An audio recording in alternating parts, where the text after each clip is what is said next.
Now wait, why did I say the Scandinavian defense is not even that dangerous? I believe there are so many things that you can do against the normal Scandinavian defense. For example, the first opening that kind of refutes the Scandinavian is the famous Tennyson Gambit, beginning with the move knight f3, and after pawn to d5, you go pawn to e4. How is this the Scandinavian defense? See, it's like the game started with e4, and then black played d5, and then white plays knight f3. Same stuff. And this works pretty much well against average players. The idea is if pawn takes, you go knight g5, counter-attacking the pawn, and after knight f6, defending that pawn, you go pawn to d3, and after pawn takes, you already know what to do, waiting for black to blunder with h6 so that you can sacrifice your knight on f7, and after king takes, you go bishop g6 check so that the king doesn't go back, and whatever black does, you grab a free queen on d8. So this is one opening that we can use against a normal Scandinavian player. The second gambit is the Leonid gambit that works pretty much well against the normal Scandinavian defense, which I covered in my yesterday's video. By the way, you can visit my channel and watch that video. The idea is to go b4 attacking the queen,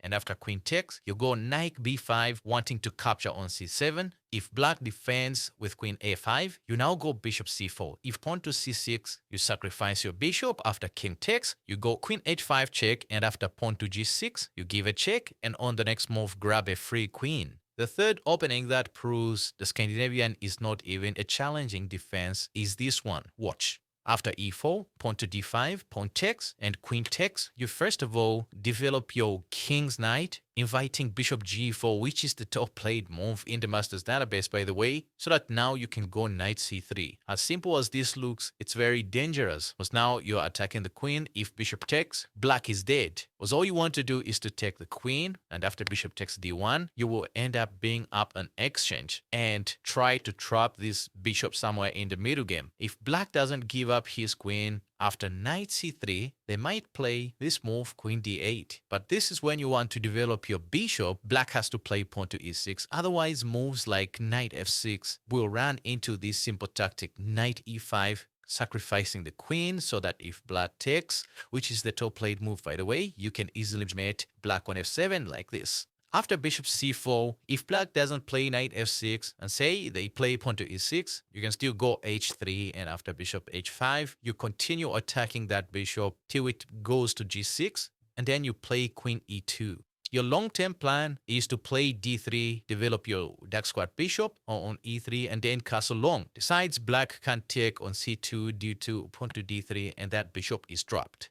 The last opening that disqualifies the normal Scandinavian defense is the Van Jit opening, which begins with knight c3 and pawn to d5. But anyways, speaking of the Scandinavian defense, you have to start with e4, and after pawn to d5, this is when you go knight c3. This is my new anti-Scandinavian weapon, which completely refutes the Scandinavian defense and changes the structure of the game. If pawn to d4, I play the reverse Nimzowitsch defense with a tempo. If d takes e4, I recapture, and after the top played move in the master's database, knight d7, I play knight g5, waiting for black to blunder so that I can win their queen in this manner. Or perhaps winning the game if black becomes careless, like this. Not forgetting the main line, which goes as follows, where you develop all your minor pieces first like this, and the bishop on c4, then later on play d4, and then put your king to safety. If c6, you go queen e2, and then centralize all your pieces. If b5, you retreat your light squad bishop, controlling this diagonal where the king is. Now wait, this will probably be your last time to hear my voice ever again.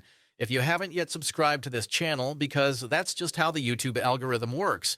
So be sure to hit the like button and subscribe. Let's go.